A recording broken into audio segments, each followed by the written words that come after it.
Hi, welcome back to another Econ Podcast with Mr. Hagan. On this Econ Podcast, we're going to continue to talk about retirement accounts. This video is not designed to give investment advice or tax advice. Its purpose is educational only. This video and the other videos in this playlist are designed to teach about different retirement accounts. If you want investment advice, if you want tax advice, please see a professional. All right, so let's continue talking about these retirement accounts. And actually, on some previous video, I talked about personal accounts and the tax treatment of personal accounts. And I now want to say, what if we instead of putting money into personal accounts, what if we decide to open a retirement account? How does that change the tax treatment of our investments? And that's really important because we want to keep as much of this money as we can, this money that we're earning through investments. We want to keep as much of that as we possibly can. So we want to look at how we can use the tax system to do that. Please also keep in mind that I am making this video in May of 2020. This is May of 2020. So the general principles are the big idea in this video. You just have to understand that by the time you're watching this, many of the specific numbers may have changed.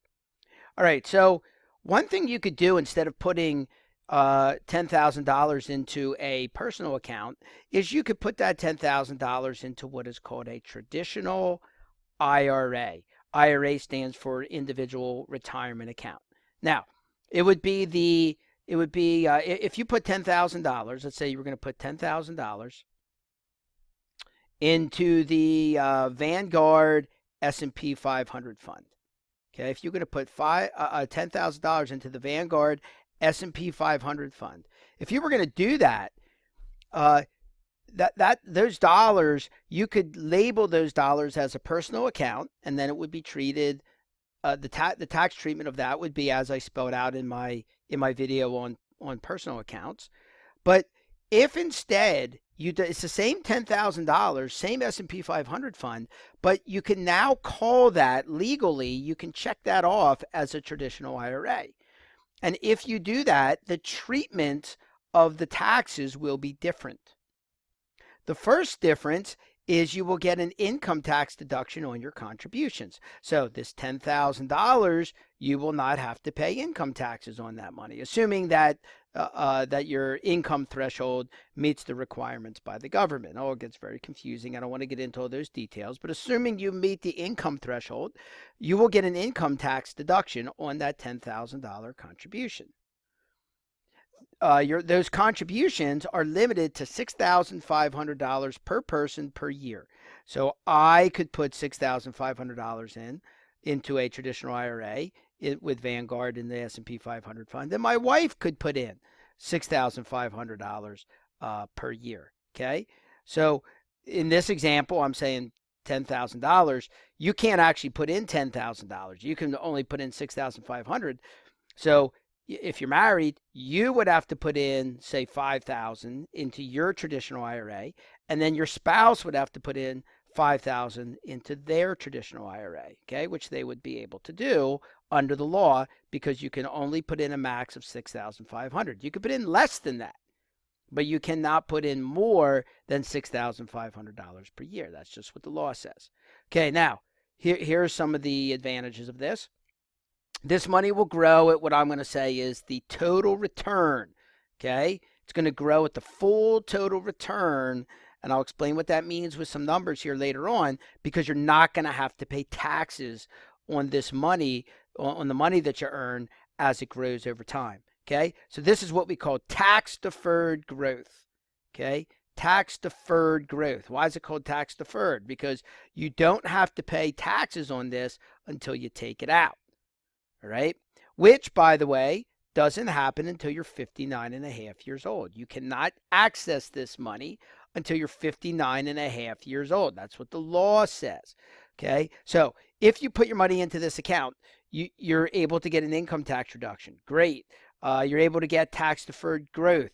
That's great. However, there's limitations. You can only put in $6,500 per year, and you can't take the money out till you're 59 and a half years old. Also, when you take it out, this is why it's called tax deferred growth. When you take it out, it will be taxed, and it will be taxed as income. Okay? This will be taxed as part of your income when you withdraw this money in retirement after age 59 and a half. Okay? It'll get taxed by income, and we're going to look at the math of this. And then finally, you can invest this money into any stock or mutual fund that you wish. That is entirely up to you. You can invest in any stock or mutual fund company that you wish, and just check off that it's a traditional IRA. All right, let's look at the math behind it. The math behind it looks like this. There's going to be a three-step process. The first one is to calculate your tax deduction. So you're going to take your contribution, multiply by your income tax rate, and that's going to give you your tax deduction from this investment. We'll do an example of it.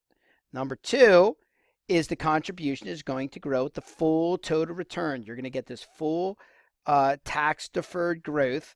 Okay, instead of getting the after-tax total return, you're going to get the full total return on your money. You do not have to pay. There's no dividend tax and no capital gains tax as the money is growing. That's supposed to be a C, sorry about that. Or no capital gains tax as this money is growing.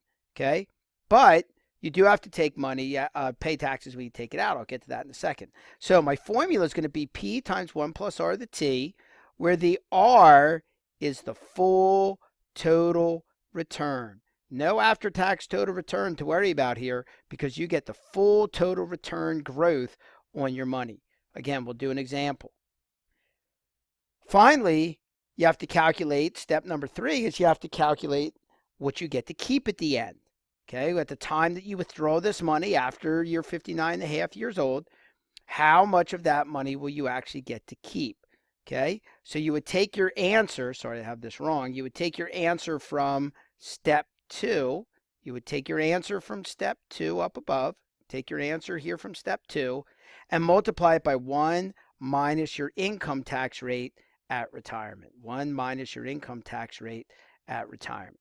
Okay, so we're going to do an example of this, and I will do that on the next video. So taxes, traditional IRAs give you benefits and limitations. These are the rules that you have to play by if you decide to do this. These are the government rules if you decide to call your money a traditional IRA.